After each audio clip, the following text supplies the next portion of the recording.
In the mountains of Japan, the village of Tsukumori breathed in mist and old songs. They spoke of a warrior who once ended wars with a glance, then chose silence instead. He sat beneath a bending cherry tree each dusk, the petals clinging to his weathered shoulders. Children counted his breaths, elders counted the years since he last spoke. His name was Hayato. Swordsmen traveled to challenge him. He buried his blade and bowed, answer enough for any who understood.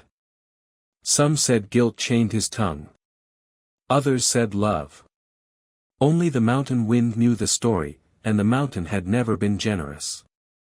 On an evening of silver sky, a boy named Ren approached with shaking hands, holding rice as an offering and courage as a second gift. The boy asked, not loudly but with a trembling heart, "Master Hayato, why did you take the oath of silence?" The petals paused, as if the tree itself waited to hear. Hayato lifted his gaze for the first time in months. Behind his eyes, a battlefield moved like a storm remembered. He gestured for Ren to sit. And then, with the voice of a door that has not opened for years, he whispered one word, "Promise." The village would not sleep after that. The oath began on a night when thunder crawled along the ridges. Hayato dragged a shattered banner from the river and buried it beside his sword. He built a small shrine of stones and bowed to it each morning. No prayers were spoken, only breath and bowed spine. Fishermen brought him dried eel. He nodded, eyes on the horizon, as if waiting for someone only he could see. When children cried, he fixed door hinges and mended sandals. His hands knew how to break, yet they chose to repair. Bandits came once, laughing at a man without a blade. They left with their weapons tied in knots like reed baskets. Whispers turned from fear to reverence. A lantern appeared at his doorstep each new year, left by a hand too shy to knock. He wrote a single character on wood over his door, Haji, a reminder of shame, and of humility. On rain-swept nights, he stood outside until dawn, counting drops, lips forming names the rain swallowed before the world heard them. There was a woman's comb wrapped in linen in his chest. He never opened it, but once a year he laid it on the threshold to taste the cold air. In silence he taught the village to breathe through storms. In silence he waited for the question brave enough to break him. Ren returned the next day with tea leaves. Was it fear? He asked. No, Hayato mouthed, and pointed to the mountains. Then, love. The word hovered like incense. Hayato closed his eyes and nodded once, as if granting the sky permission to remember. He traced lines in dust, a road, a river, a gate with 6 bars. Ren recognized it, the northern pass where traders vanished. Will you tell me? Asked Ren. Ren, he said, tasting the name, you must hear what I could not say. The boy promised to keep the story as carefully as one keeps a flame in the wind. They walked to Hashin Temple, where bells sleep in the ribs of the mountain. The monk there greeted Hayato with a grief-soft smile. It is time, old friend, asked the monk. Hayato bowed, and the bell made a sound like a tear turning to light. Inside the hall, dust floated like stars. Hayato unrolled a map no one had seen since the last war. He pointed to a circle drawn in faded ink. Here, he said, and the word carried a lifetime. The boy's heartbeat matched the bell's secret rhythm. He was ready to hear the past. Years ago, Hayato rode north under a crimson banner. The war had eaten spring, and even the cranes flew low. At the 6-bar gate, Hayato met General Kuroda, a general whose smile held too many teeth. They drank rice wine and traded lies disguised as promises. Within the fortress lived Aiko, a physician who stitched the world back together with steady hands. She treated soldiers without asking whose flag they bled for.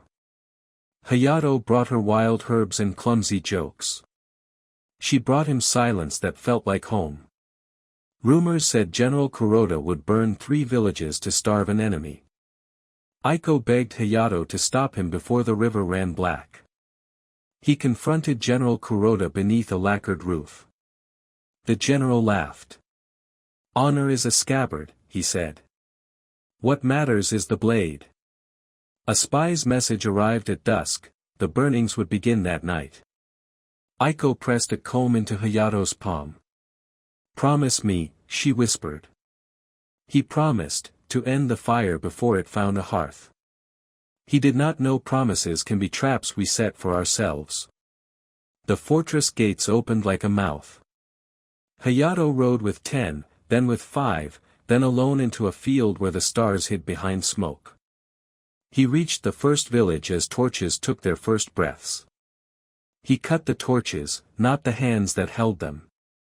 Men fled in terror from a blade that refused to drink. At the second village, arrows sang like wasps. He shattered carts, broke bows, and left every enemy breathing.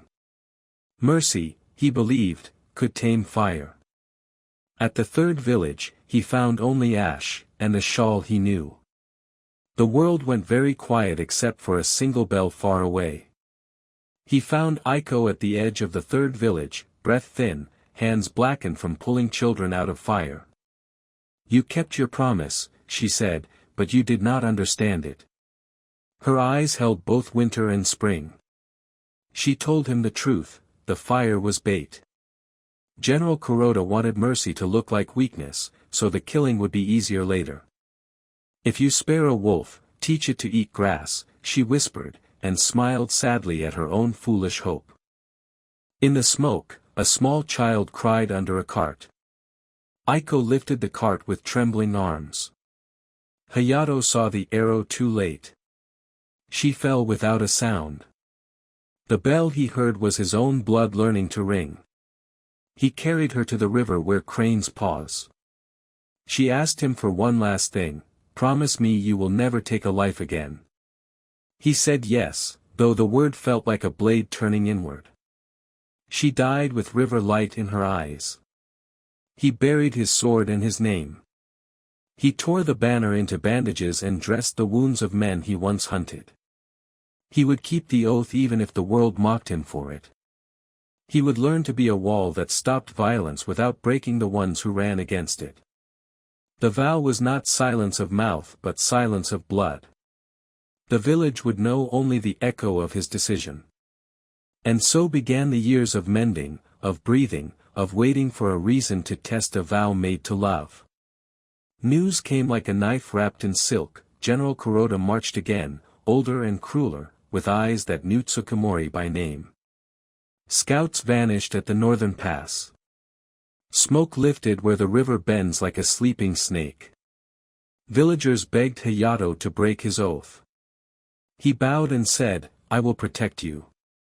He did not say how. Ren asked, "Can you defend without killing?" Hayato nodded. "We will teach the wind to change direction." They turned fields into mazes, hung bells on narrow paths, and dug pits that shamed the earth without wounding it. At Hashin Temple, monks dusted old drums. "If we must be loud, let it be for mercy," the abbot said. Hayato trained the young to catch blades with staffs, to trip knees, to tie hands with kindness that held like iron. Mothers filled jars with ash to blind eyes without breaking them. Fishermen prepared nets for men instead of fish. They rehearsed fear until fear grew bored. When night came, the village breathed together. Rain began, soft at first, as if asking permission to fall. The bell at Hashin Temple answered. In the dark, Ren noticed a parchment tucked into the comb's linen. He brought it to Hayato with both hands shaking. The seal was Aiko's. The letter waited years to be read. Hayato broke the seal with fingers that had learned to be gentle. He read Aiko's hand: "If this finds you, it means mercy survived longer than war. If you must fight, fight like water, carve without cutting, move without malice, win without graves." He tied the letter to his wrist. Outside, torches moved like ants in the hills. General Kuroda had arrived. Drums spoke from Hoshin Temple. Nets flew over the first wave. Men fell soft, cursing into rope. Bells sang where paths narrowed, invaders stumbled into pits and mazes, losing courage before blood. Rain fattened. Hayato moved like a door that yields but does not break. His staff kissed wrists and ankles, bones remembered to be humble. Ren tripped a giant and laughed despite himself.